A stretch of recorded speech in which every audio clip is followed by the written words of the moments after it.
While everyone's out here waiting to save up a massive deposit before they even think about property, there are people in completely normal jobs quietly replacing their entire salary without buying a single house. And I know what you're thinking, that just sounds too good to be true. But stick with me, because by the end of this video, the way that you see property is going to be completely different. My name's George Burns. I'm a property sourcer. In just under half a decade, I've sourced over 400 deals, and I've built a property portfolio worth just under £5 million. And I've done that from using none of my own money. And before you switch off thinking I'm some kind of exception, I'm not. I didn't come from money. I don't have a background in property. I just had a normal job just like you. And look, when most people here get into property, they picture one thing: big deposit, a big mortgage, years of savings, and sitting on the sidelines waiting until you've got enough. And that image, that belief that you need a load of money to make money in property, is exactly what's keeping most people stuck. Because here's the truth nobody talks about. There's an entire side of property industry where you don't need to buy anything, where the people earning the most aren't the ones that actually have the biggest bank accounts. They're the ones who know how to find the right deal and put it in front of the right person. And by the way,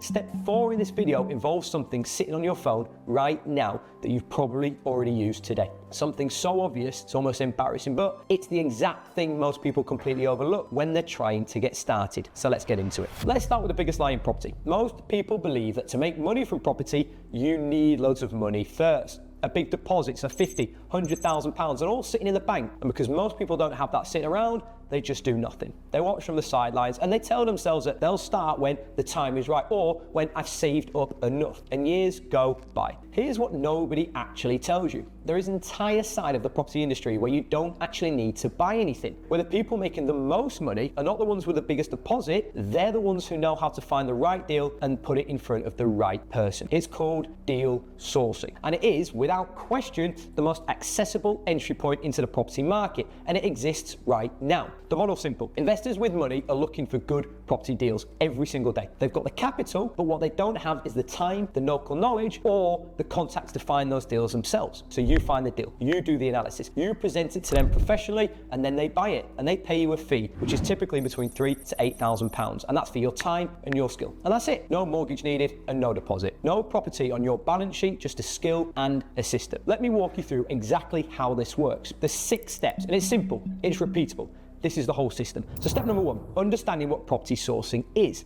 Before anything else, you need to understand what you're doing and why it works. Property sourcing is a legitimate regulated business. You are the professional in the middle. You're between a property that represents a great investment opportunity and an investor who has the money but doesn't have the bandwidth to find deals themselves. So investors pay sourcers because they're buying 3 things. Time, because they can't spend their week viewing 30 properties and running spreadsheets. They pay for knowledge, so understanding yields, refurb costs, strategy, exit route, and then finally network, so the agents, brokers, contractors, etc. Once you understand that you're providing a genuinely valuable service and not just a favor, everything clicks. People do this full time, and people do this alongside a job, and people make serious money from it on both ends of the commitment spectrum. Let's move to step number 2. Find your investor before you find a deal. This is a step that almost everyone gets completely backwards, and it's the reason most beginners waste months getting nowhere. Don't start by searching for property. Start by finding the person you're going to sell the deal to. Why? Because without knowing who you're sourcing for, you're just searching blindly. You don't know what strategy they want, whether it's buy to let, HMO, buy, refurbish, refinance. You don't know what area, what budget, what return they're looking for, and so you end up with a deal that doesn't match anybody's criteria. So find the investor first, have a conversation, understand their brief, then go and find exactly what they're looking for. But where do you find investors? LinkedIn is the most powerful starting point, but property networking events, social media, local property meetups, all of it works. There are more investors looking for good deals right now than there are good sources to supply them. Trust me, the demand is there, you just need to show up. Step number 3,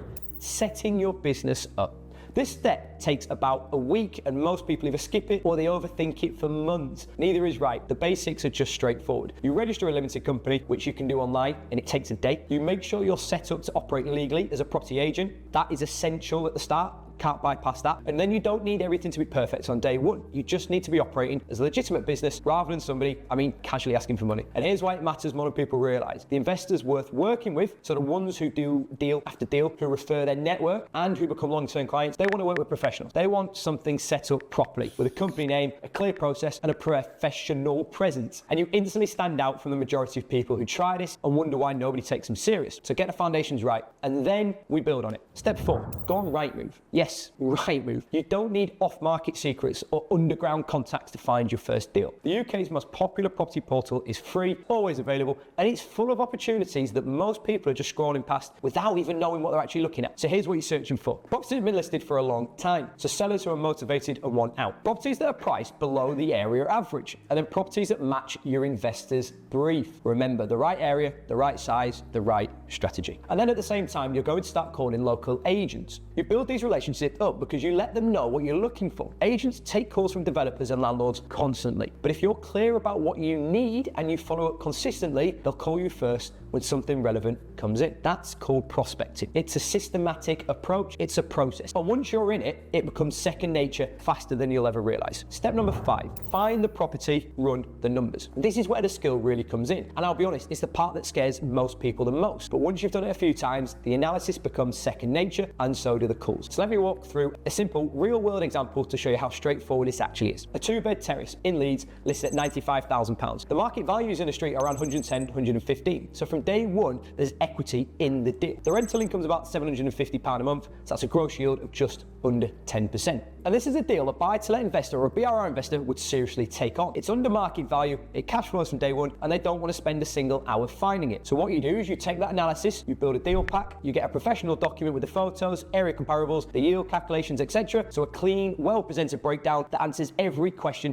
an investor might have before they even ask it. This is where the good sources separate themselves from the great ones. The deal pack isn't just an information pack, it's your professional credibility on the paper. Get this right and investors will trust you straight away. And investors who trust you come back again and again and again. Hopefully those numbers make sense, but that is an example. Let's move on to step 6. This is package, sell, repeat. So this is where you get paid, the most important part. You go back to your investor with the deal pack, you walk them through the numbers, jump on a call, you handle all of their questions, and then you agree everything. And you close. One deal done. And if you do it properly, you should hit around £5,000 in your account. But here's the part most people don't think about until they're in it. The first deal isn't just income, it's proof to your investor, to yourself. And it proves the systems work. So if you've served them well, they will come back, they refer their network. Suddenly you're not cold outreaching anymore. You have a repeat business, a reputation, a pipeline that feeds itself. 2 deals a month at £5,000 each, that's £10,000 a month. That's 120 grand a year. And that can be done running alongside whatever you're currently earning. And when you're ready, you can take those fees and you can start reinvesting them into your own portfolio. Find the deal, package it, sell it, repeat. That's the whole model. Now, I want to be straight with you for a second because there's something I haven't really mentioned yet, but I think it's important to say. I didn't actually stumble into property from a standing start, so I didn't start with zero experience of how the professional world works. I spent 7 years in recruitment, and every single day was about building relationships with people I'd never met, understanding what they needed and presenting the right solution, and then closing. That was my job, and that's all I knew. And when I walked into a property sourcing company for the first time, which was by accident because I lived in Australia and I got stranded in the UK when COVID hit, so it cancelled all my plans. I had no idea what I was doing at the time. I couldn't tell you the difference between a yield and a void period. I didn't know what BRR stood for. So on day one, my entire understanding of property was speak to an estate agent. But what I could do was have a conversation, follow a process, build trust with someone that I just